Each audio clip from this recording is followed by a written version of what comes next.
My name is Baria Goran, and I am the Clinical Associate Professor of Marketing and the Interim Academic Director at NYU SPS for the Integrated Marketing and Communications Department in the Division of Programs in Business.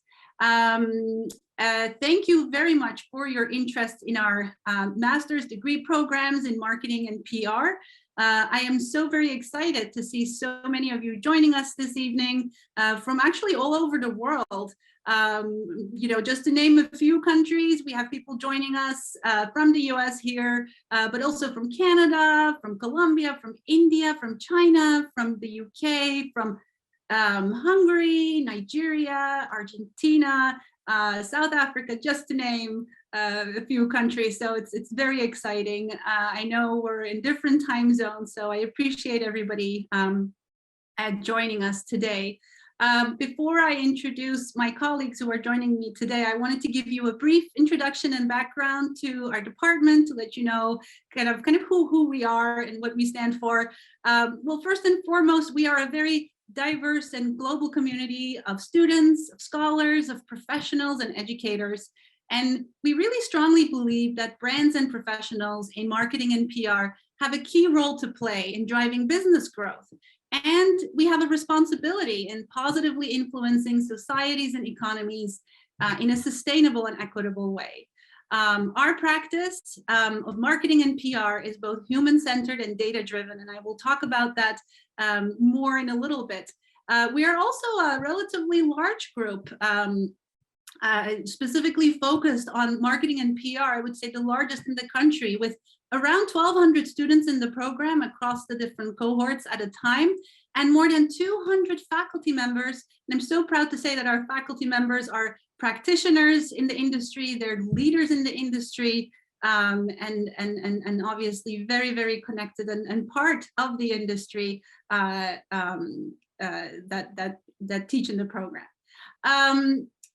Before I introduce my colleagues, please note that during this webinar, if you have any questions, please add them to the Q&A chat box that you see on the bottom of your Zoom screen, and we will definitely get to as many questions as we can today.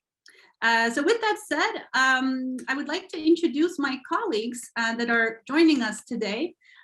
So we have Professor Miloš Bujusic. He's a clinical associate professor, as well as the co-director of our research center. We also have Professor Jay Kosminski joining us. He is one of our faculty members that teach in the PRCC program. We are also joined by my colleague, Matt Latessa, who is the Assistant Director of Admissions. We are also joined by my colleague Zoe Levin, who is the academic advisor, excuse me, in the group of academic services. Very proud to say we're joined by Fankun Zhu, who is the VP of Integrated Marketing Association, our student-led organization, the IMA. So happy to have you join us today. And we are joined by Leanne Tsuruda, who is the Associate Director of Admitted Student Services from the Office of Global Services. So if you have any questions pertaining specifically around that topic, Leanne will be able to help as well. So what are we going to be covering today? Well, I just started the introduction, but I will be continuing with that a little bit more shortly, together with my colleagues, Professor Bujusic and Professor Kosminski. Then we'll hear from Fankun Zhu to talk a little bit about the IMA. I will also represent the PR League, the student organization today, during that part of our agenda this evening. Then I'll hand it over to Matt, who will explain more about the application process. And Zoe will speak to how the advising team can help you during your time here, as well as what support you have from the Wasserman Center in terms of career development. And then we'll get to the most important part of this evening, of course, to hear the questions from you and to be able to answer as many questions as we possibly can. So with that said, we can please go to the next slide. So we are the Department of Integrated Marketing and Communications. And kind of to set the scene, or kind of to give you a background as to some key drivers that we see in the industry that are, as I would call them, key pillars of our program, that's informing our agenda, that's informing our curriculum and the way we teach our classes and the topics. There are obviously more themes going around in the world, but 4 key themes that I would like to highlight, you can see in this slide. So first, obviously, data and digital. We are a very data-driven department. We are a very data-driven function as marketing and PR, because as we have all noticed, the world has really evolved the past 10 years, 20 years, and is continuing to evolve. So there is really an acceleration going on in how data is supporting us in creating value and how we communicate to our customers and how we capture that value. So data and digital is a very key driver in our program. The next driver that I'd like to highlight is this element of reputation and trust. So as companies, it's very important to be what we call purpose-driven. And my colleague, Professor Bujicic, actually can talk to that much better in shortly, because he just led a research that actually looked at this in more detail, and they actually created a so-called CSV index. Again, Milos, if you don't mind, if you can just briefly mention it when I hand it over to you later, no just problem. to reinforce this topic of how important the reputation of a company and a brand is, to be authentic, and to actually have shared values with your customers. The next driver is this element of globalization and how the world is really growing collectively and evolving through this development of globalization. We see it all over the world in all different aspects. If you look at innovation, innovation is coming from different parts of the world. And competition comes from all over the world.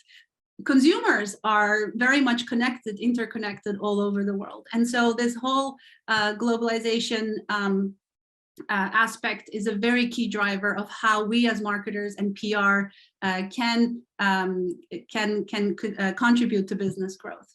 And then last but certainly not least, and all of these are obviously somewhat interconnected, mostly due to this aspect of digital transformation, we see very much an integration happening between marketing and PR.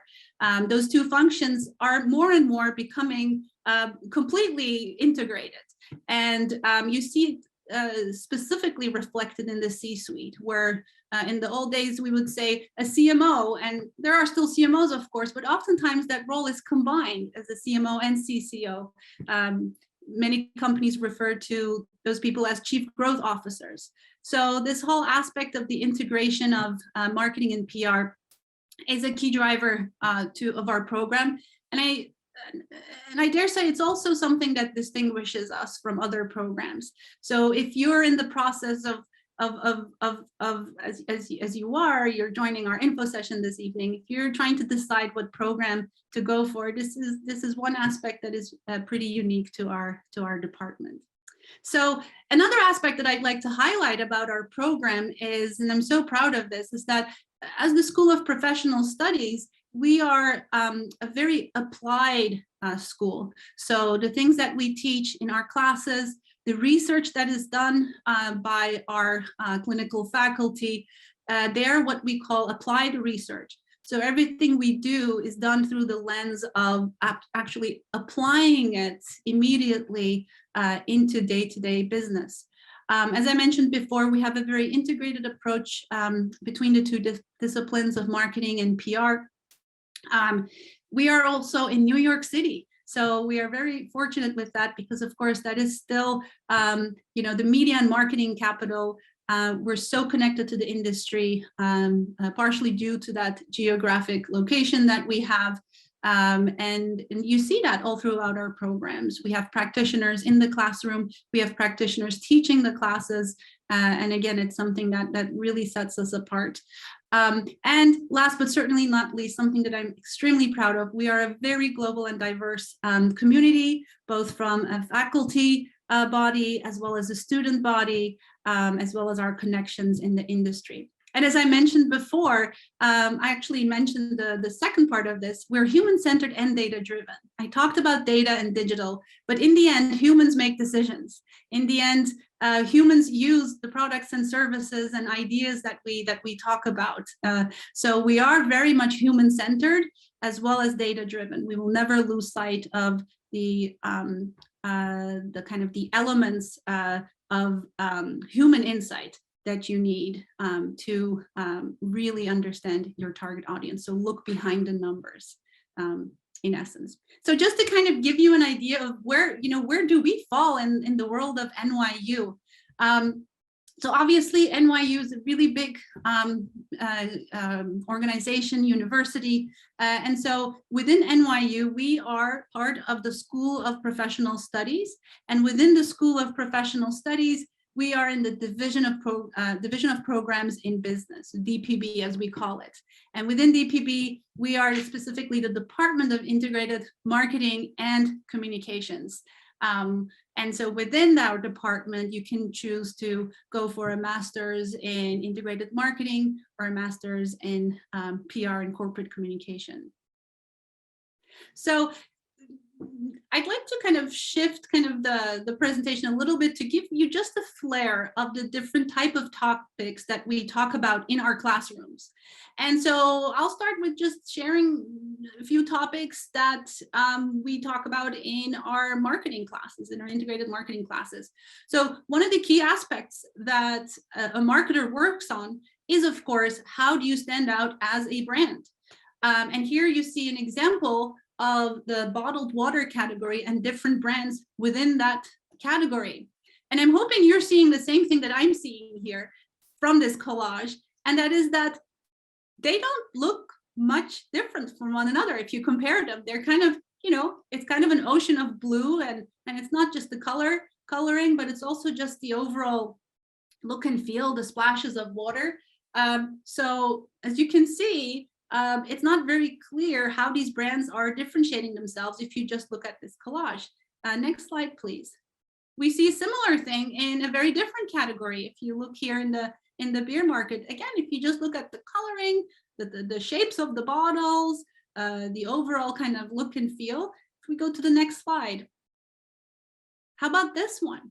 I find this one also very daunting. If you look at the different images that are used, the models that are used, the way that they look.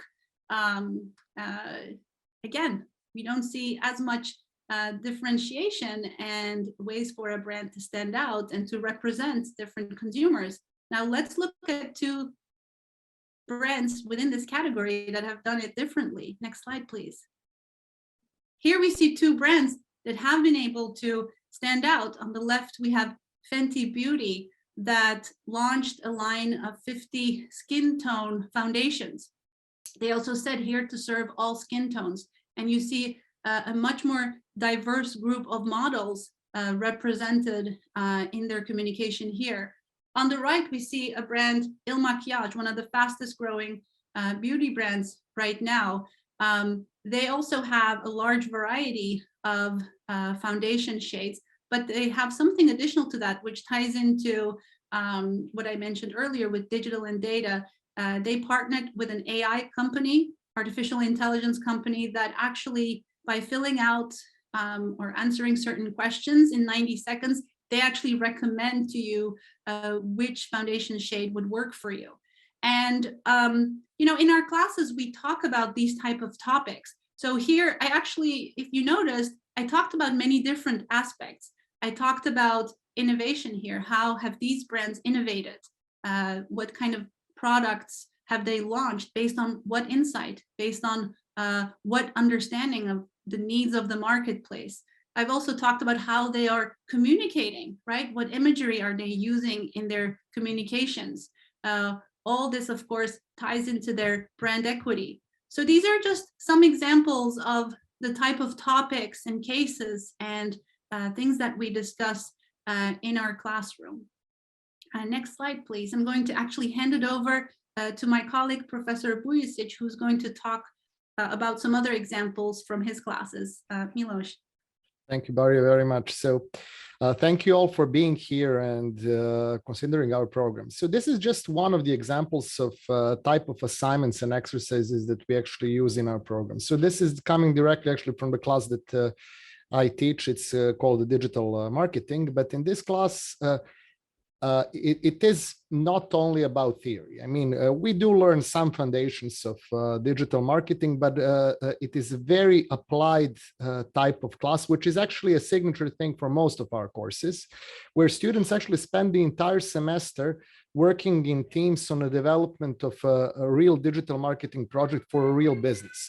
Now, they have options of actually using one of the existing businesses that we are affiliated with, or they can actually consider creating a startup business of their own, or it doesn't even have to be a for-profit. It could be a non-profit organization, or doing it for some other non-profit institution. And aspects of this project are, among other things, to create a whole website, including e-commerce website, which, by the way, some students have in my previous semesters have actually managed to commercialize and to actually create into a proper profit generating venture.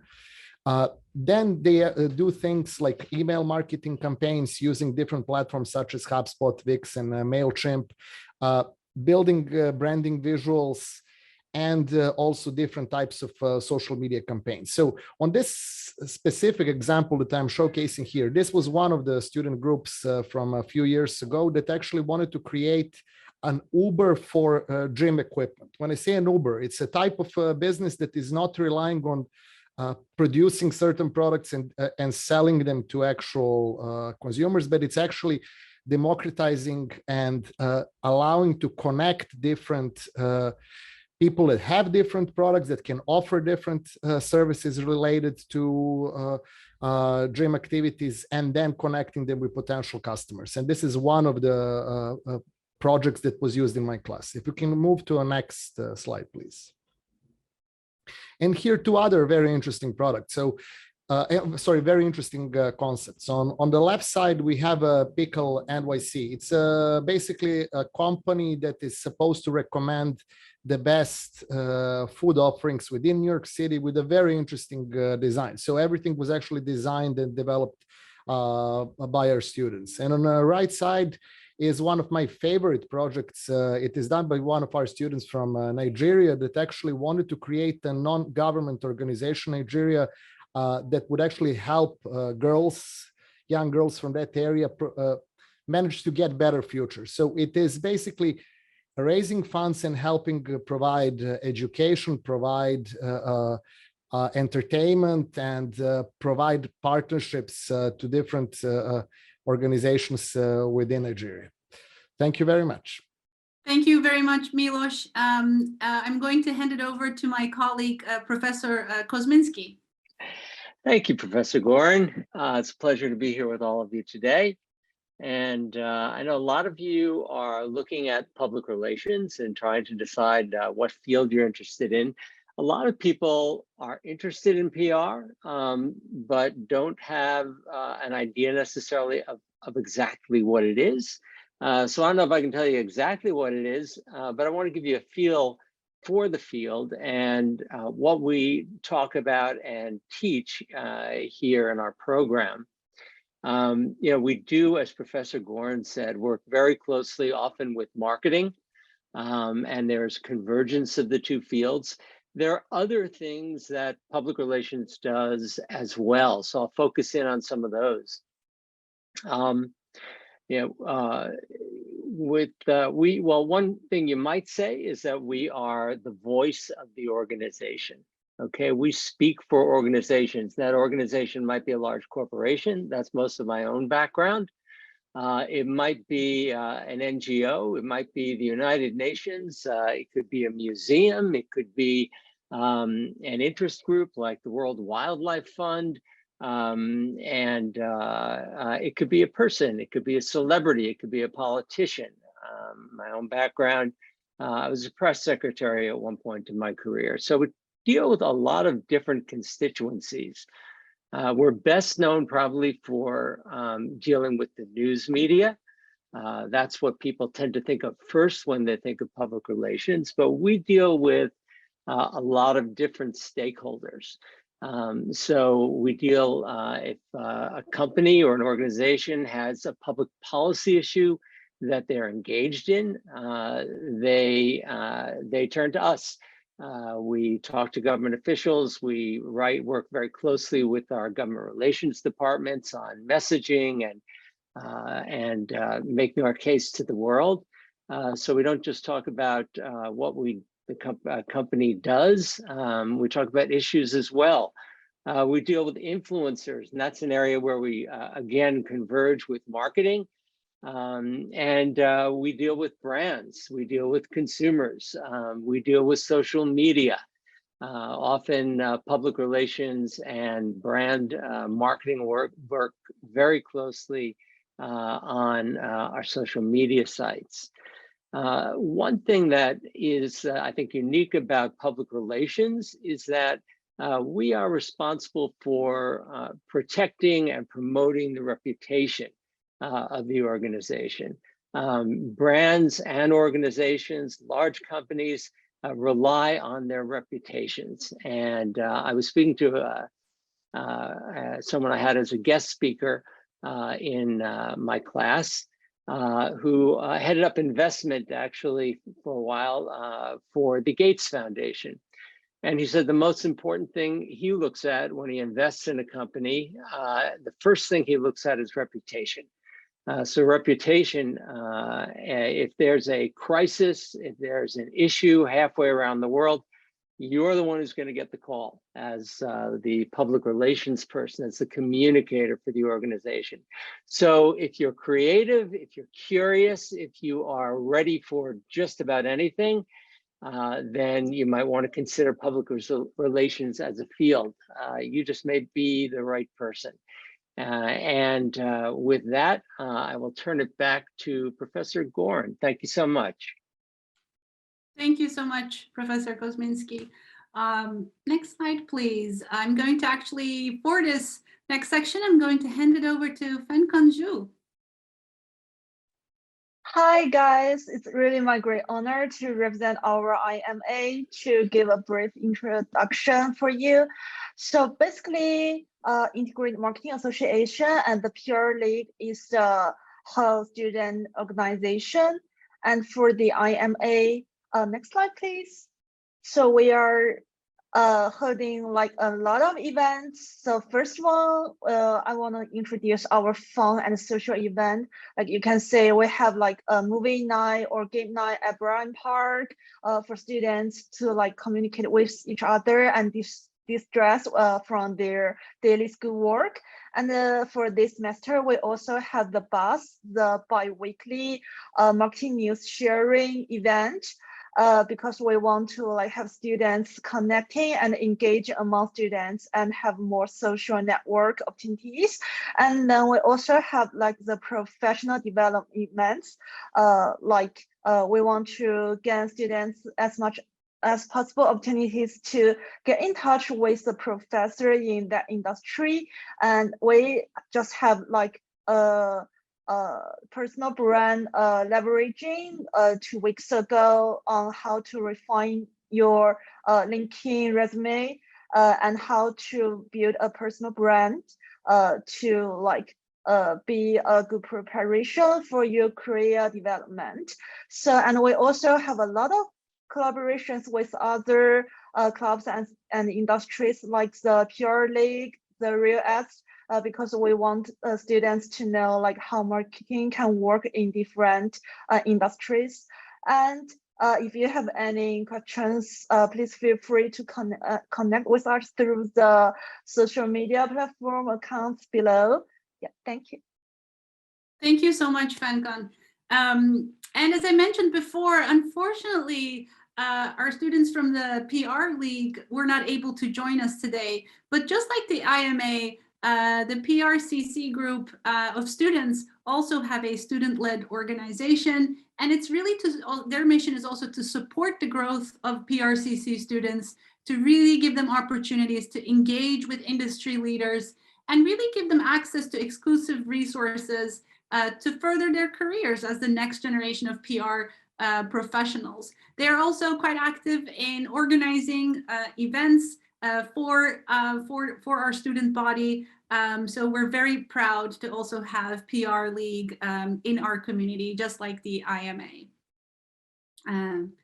So as I mentioned before, one of the things we pride ourselves for is that we are very closely connected to the industry, and that's not even the best way to describe it. We are basically fully integrated with the industry, with, as I mentioned before, our faculty actually being current business leaders. We organize regular events. Here you see just some examples, both of previous events as well as upcoming events that we have this upcoming month. And so these are sometimes in person, but mostly in a webinar style like the one that you're attending today. I'd like to hand it over to my colleague, Matt, who will talk about admissions. Thank you so much for all of this wonderful information about the program. Now we're going to go and talk about the nuts and bolts of how to apply to these programs and what constitutes a complete application to the programs. And before I throw all of these details at you, remember that the way that we do admissions at the NYU School of Professional Studies is holistic, which means that we take into consideration every single piece of information you submit as part of your application and make a determination based on your fit for the program from that information. So as you are thinking about your application, as you are putting it together, the big main question that you want to answer for the admissions committee is, how am I a good fit for this program? And how does this program fit into my personal and professional goals? If you successfully answer those two questions through your application materials, you can expect a positive outcome on your application. With that said, this is the way that we evaluate applications. We request that you submit the following documents that are up on the screen right now, which include an online application that's available on our website, an application fee that's associated with it. The Office of Admission does host some events that give a fee waiver, so be on the lookout in your inbox for invitations to those events. Unfortunately, tonight's event is not one of those. We do also require 2 letters of recommendation that need to come from either a professional or an academic source. So an email address that's either from a company or from a school. If for some reason you have a recommender that is unable to meet that criteria, get in touch with us and we can come up with a workaround to ensure that that letter of recommendation is represented on your application. We also require that you upload all of your transcripts from your undergraduate institutions attended. This includes any transfer credits that you might have earned. We do need to see that original transcript to view your performance in those courses that transferred into the degree, into the institution where you earned your degree or are still working towards your degree. We also ask for an detailed resume. We ask that you keep this to 1 to 2 pages. It does not need to be a full CV, but just an overview of your professional experience or extracurricular involvement in your university. And then also for integrated marketing, there's one standard statement of purpose. For public relations and corporate communications, there are 2 short essays that you answer. For folks that have international credentials, we do ask that you submit a course-by-course evaluation of your transcripts. That's so our team can verify that your degree is equivalent to a US bachelor's degree. If you were taught in any language other than English, we do require the TOEFL or the IELTS for these programs. And then for some students, there's an additional English language proficiency exam called the Pearson's VEPT that you may be required to take. However, only some applicants are required to take this exam, and you only need to sign up for it should the admissions committee reach out and ask that you do so. So I know that was a lot of information, but that's what constitutes a complete application. Typically, it takes our team 3 to 6 weeks to evaluate your application and get back to you with the results once the last required piece of information or document is received. Great, so now we're going to talk through deadlines. So right now, the spring term is still currently open for these programs. The final deadline is November 30th for the spring 2023 term. So this is the term that starts in January So if you are thinking about applying for spring 2023, you're welcome to. For summer 2023, the priority deadline is February 1st, regular deadline is April 1st, and final deadline is May 1st. For fall 2023, which is the course that begins next September, the priority deadline is February 1st, the regular deadline is May 1st, and the final deadline is August 1st. Because of the processing time for our team to get a decision back to you for visa considerations, we strongly encourage international applicants to apply by the priority deadline. That's not mandatory, but it's our team can only guarantee that you'll have enough time to secure your visa if you apply by that priority deadline. If you apply after that priority deadline, our team cannot make that guarantee. And the only difference between priority, regular, and final has to do with the speed with which our team is able to get you a response on your application. It has no bearing on your likelihood of being admitted. We review all applications the same way, regardless of what deadline you adhere to. It's just our team can work a little bit more faster in turning those decisions over if you apply by the priority deadline. So I think that does it for the admissions section of the presentation. I now am going to turn it over to Zoe, who is going to talk us through how advising works for these programs. And here is our contact information. Should you have any questions about admissions, financial aids, or visa stuff, please feel free to get in touch with us and we will be happy to talk about your case specifically. So thank you, Matt. So I am an academic advisor from the advising team.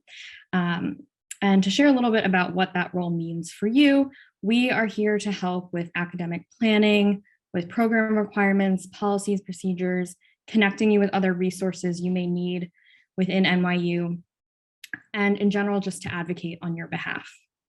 The most common ways we connect with students is over email or setting up an appointment. We meet virtually and in person at this time. So if you want to connect virtually before you are fully committed, that is something we can certainly do. Next slide. Here's just an overview of what you'll be looking at if you are an integrated marketing student.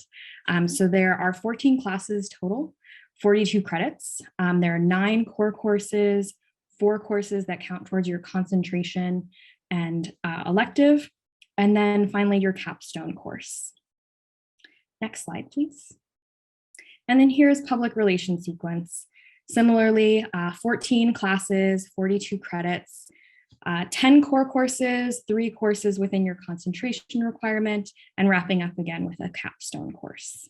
Next slide. I just wanted to shout out a couple of ways that you get some real world experience. These are both completely optional. Students who are interested can apply to our internship course after they've completed a couple semesters. And in that course, it kind of accompanies the experience you'll have at an internship site.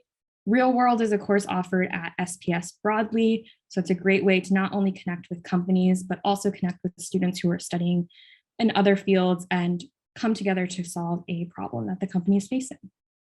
Next slide. I'm also going to mention a little bit about the Wasserman Center. So the Wasserman Center for Career Development is an NYU resource, but SPS, the School of Professional Studies, has their own team devoted to helping our students, which is incredible and not the case with many other schools at NYU. They are here to support you throughout your career growth, really connect with your values. Great resource for looking at resumes, practicing for interviews, so on and so forth. So certainly something to start utilizing from the get-go. Next slide. Lastly, just to shout out some great numbers here. 100% of our MS Public Relations and Corporate Communication students and 93% of our MS and Integrated Marketing students graduate and are employed within 6 months of graduation, which is incredible. So kept it brief so we have lots of time for your questions. Thank you. Okay, thank you so much, Zoe. Then I think indeed it's good to go to our Q&A. I know we've been answering some of those questions in the chat already, but let me go over the ones that we haven't answered yet. One of the questions that we've received is about the Kira interview that is part of the admissions process. The question is, can you elaborate on what it is and what kind of questions will be asked? Matt, I'd like to hand it over to you as this is an admissions question. Yes, certainly. So that apologies for not including that on the app on the requirements page of the app of the presentation, because this is brand new for NYU SPS. So beginning in fall 2023. So if you're applying for spring 2023, this doesn't apply to you. But if you're applying for fall 2023 or further for these programs, you will be asked to take what's called a Kira talent assessment. These are short video answers that help our team evaluate your competencies on couple of different areas that we believe are essential to success in these programs. And so you will spend a maximum 20 minutes answering brief questions in a video format by accessing a link that you receive by Kira Talents. And that will be considered as part of your application. And so it's not a heavy lift. It's basically you giving 1 to 2 minute answers, speaking into the camera, and then that will just be part of your application, and our team will evaluate it as part of your application. It's brand new for us. We're very excited about its implementation, and so definitely, if you're applying for fall 2023, have some fun with it. Some of the questions are quite interesting, and we'd love to hear your thoughts on how you answer them. Thank you very much. Thank you very much, Matt. We have a question that's focused around visa. How long does it typically take international students to receive a student visa? And would we need a work visa as well? So I'd like to hand it to Leanne to help with this question. Hi, sure. Thanks for having me. So we would recommend that students apply for their visa about 3 to 4 months prior to coming to the United States. This is to provide enough time to apply for an I-20, which is a document you'll need from NYU, and then take it to your local consulate or embassy to apply for your visa. And it really builds in time because there are factors in this process that are outside of our control, outside of your control, and we really want you to be successful in getting your visa. And the second question, would you need a work visa as well?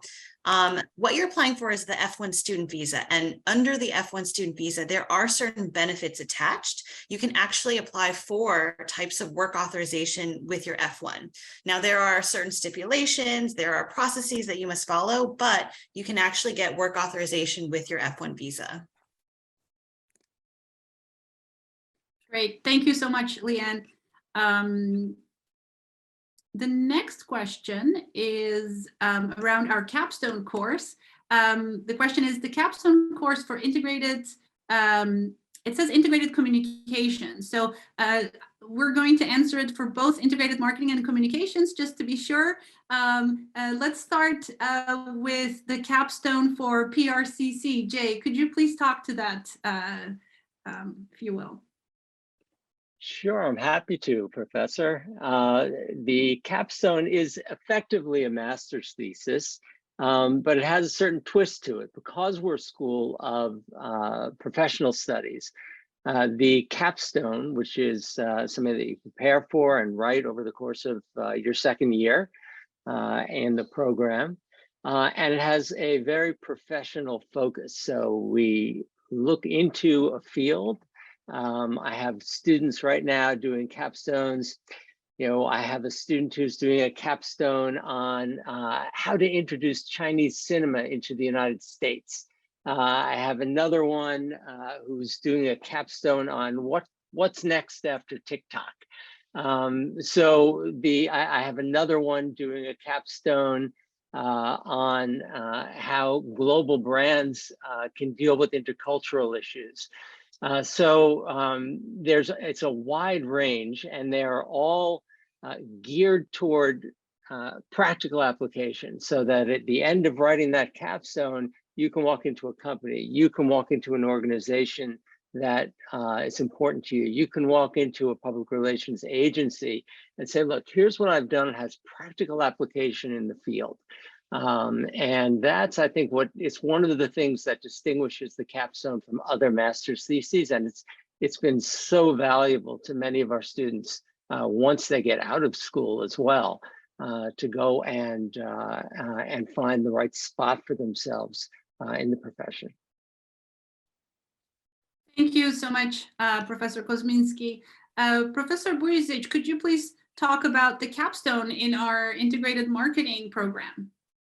Thank you. In many ways, there are a lot of similarities, the way we approach capstone in integrated marketing in the way that it is approached in a PRCC program, that it is a very applied project, not a typical master thesis, and it is a semester-long work with one professor on a project that is usually organized around the business plan for a startup company that actually incorporates all of the different elements from different aspects of marketing that you cover in other courses. So it is a very focused project, but it is as applied as it gets. It's something that ideally students would actually use to start a business right after graduation. And it's done in that similar type of depth. And you can actually also work with other industry professionals that our professors get you in contact with to make this a very relevant and very realistic type of project. So it is not a typical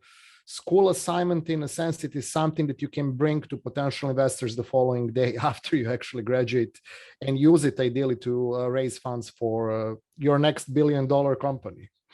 You know, Professor Burisic, there's one thing I would add to that, and this is true in both of the programs, and that's that you will be paired up with a professional in the field who has expertise in that particular topic.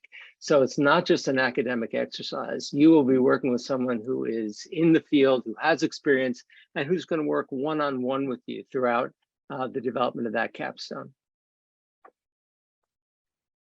Great, thank you both so much. We had a question about, can I apply to the integrated marketing program if I have less than 2 years of experience? The short answer is yes. The longer answer is we take a holistic approach in reviewing applications. And Matt, you can probably talk to that a little bit more. Yes, certainly. So again, the big question from an application standpoint is, am I a good fit for this program, right? That's what our team is looking for when we're evaluating applications. So yes, an ideal candidate has a lot of working experience in a field that's exactly related, but we understand that those people are somewhat rare. And so whether you're changing careers and you're using this degree as a catalyst to do that, or you have some career experience in a related field, your job on the application is to demonstrate how the skills that you have and the skills that you're demonstrating through the application will transfer to success in this program. And so as Baria mentioned, the short answer is yes, absolutely you can apply. Just be very conscious of how you're communicating to the admissions committee that you have skills that will make you successful in this program. That's what we look for in an application, and that's how our admissions officers read those files. So just keep that in mind as you're putting your application together. Thank you very much, Matt. What kind of companies recruit from these programs? So it's very diverse. We have companies from different industries recruiting us, our students. We have companies from different sizes, from startups to established multinationals that recruit our students. If any of my colleagues here would like to jump in maybe with recent examples of former students, please feel free to do so. Or Zoe, as you're representing Wasserman today. I mean, I would say, broadly speaking, I would divide it into two groups. Some students, at least from integrated marketing, but I think it's somewhat similar in PRCC, go into major marketing agencies, while others go toward the corporate side. We do have a percentage of those that go to neither of those, but actually go to organizations. Like I had a student that ended up working in United Nations, and some would end up in international organizations. And that's only speaking of those that stay in US. And then a number of our students that actually go back, for example, to Europe or to Asia, end up working in both those types of things, either local major marketing organizations, like we have students in WPP, we have students in Ogilvy, we have students in marketing research companies like Nielsen. One of my recent graduates is there. And then basically every major corporation, Exactly. we have a student there. So it's almost like impossible. If you go to Fortune 500, I can promise that there is at least one of our students in all of those in each of those companies. Yes, very well said. Thank you very much, Milos. Okay, so I saw, let me see, another question. Baria, I'd just jump in as well. It appears that there might have been some confusion about deadlines that we've seen in the chat. So I was going to ask Patrick to put it back on the deadline slide just so we could go over them once more. That's so helpful. So these are the deadlines. This is what's represented on the website. And so if you think you might have heard something different somewhere else along the line, this is the correct information. So for spring 2023, the final deadline is November 30th. For summer 2023, priority is February 1st, regular is April 1st, and final is May 1st. And then for fall 2023, the priority deadline is February 1st, regular is May 1st, and final is August. It's not a requirement for international applicants to apply by the priority deadline. It's just a strong recommendation. So if you end up missing the February deadline and you're an international student for fall 2023, you can still apply. That's totally fine. We just need to be transparent about the fact that there may be some timing issues with your visa process. That's the only thing. So we strongly encourage international applicants to apply by the priority deadline, but it's not a requirement. Another question about Kira. Will the result of the Kira test be taken into account? The short answer is yes. Matt, I don't know if you want to elaborate. Sure, yeah. So it is part of it, yeah. Of course, yes. So the Kira talent, as I mentioned earlier, and I might be belaboring the point, but we really do believe in a holistic review of applications. So we do look at everything you send us. Kira talent will be one of the things that's part of your application that our team considers. So it's not the only thing. We look at all of the materials that you submit. We think about the context that you're coming from and the context you provide when we're making decisions. So yes, the Kira talent assessment will be as part of your application. It will be considered, but it's just one of many parts of the application that is considered. Thank you. Thank you very much. Are there any students who graduated to pursue a data analytics career for market research? The short answer is yes. We have an analytics track, and we have students that, of course, successfully graduate and find that they start their career in analytics successfully after our program. So the short answer to that question is yes. Are there any aboard, I'm assuming, international opportunities for this program? So yes, there are a couple in our program.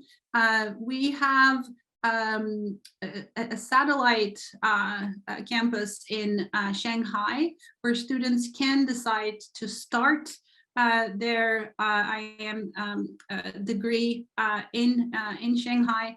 And we also have what we call the global field intensives. It varies per year. This upcoming spring, we have a global field intensive, which is a course that you can do abroad. We have one planned in Cannes, in the south of France. I know our colleagues in management and technology have one planned to Israel, and you could take that as an elective within our program. So yes, we do have some opportunities for international studies. What percentage of students come directly from undergrad versus with some full-time work experience? I don't have the exact numbers on that. I don't know, Matt, if you can give a bit of a ballpark estimate as to what you are seeing. Yeah, so I will say the average age of a student at all of SPS, so not specifically for these programs, is 28. And more recently, we've been seeing trends of folks coming directly from undergrad, and that's totally okay for these programs if you're in that boat. We have a wide range of students with different types of experiences that are coming with different parts of their careers into our programs. So I don't have any hard data on the percentages for the classes, but we are seeing increasing numbers each year, just anecdotally, of folks coming directly from undergraduate.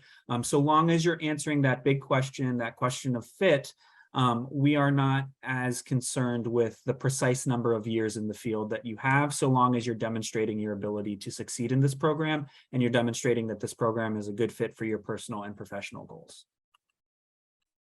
Thank you very much. And Matt, could you please also talk to the letters of recommendations that are requested for integrated marketing? It's one of the questions in the Q&A. Of course, yeah. So the letters of recommendation are really important, and we really want to hear from people who can speak to your abilities either as a student or as someone in the workforce. And so that's why we have that requirement that they come from either a professional or an academic source. You know, as much as family, friends, and even family members might love you and wish you well to succeed, they might not be able to answer or speak to your abilities and your competencies in the classroom or in the professional space. Believe it or not, we have had family members submit letters of recommendation in the past. So we really do ask that you consider seriously who it is that you want to write your references, and choose people who definitely know you very well and know you either as a student or as a professional and can really sing your praises and speak to your strengths and how you'll bring those strengths into a graduate level program like ours. And so there's no requirement to have one from a professional source and one from an academic source, although that is relatively common. As long as they are coming from those professional or academic sources, we can accept them as part of your application.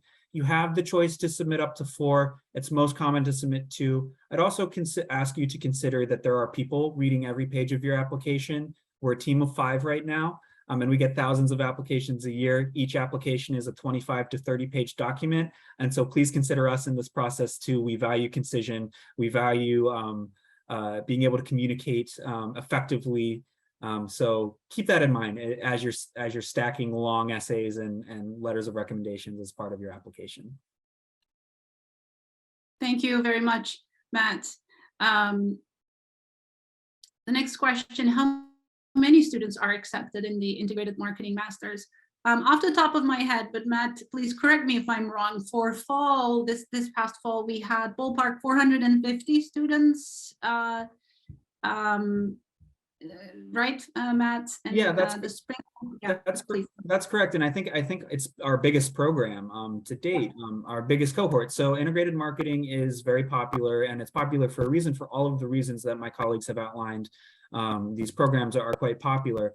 And so as you're thinking about the application here at SPS, we're not thinking in terms of admit rate. We're not capping class sizes.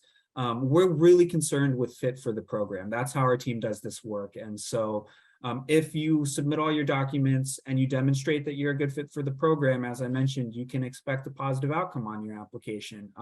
So you can expect the class to be anywhere in between 375 to 450 incoming, not average class size. Our class sizes are much smaller than that, around 20 tops. But as far as your incoming cohort and your graduating class, you can expect about 375 to about 450 in that range. I believe we covered the key questions. Thank you all so very much for joining. First of all the people joining us from all over the world for showing interest in our program. Shortly, we will put up the slide again with contact information. And then, of course, I want to thank all my colleagues here on the screen for joining us today. And I wish you all a fabulous rest of your day, depending on where you are, or rest of your evening if you are here with us on the East Coast in the US. Thank you so very much. Please don't be shy. Contact us if you have any questions. We look forward to hearing from you, and have a great rest of your evening. Take care. Thanks, everybody.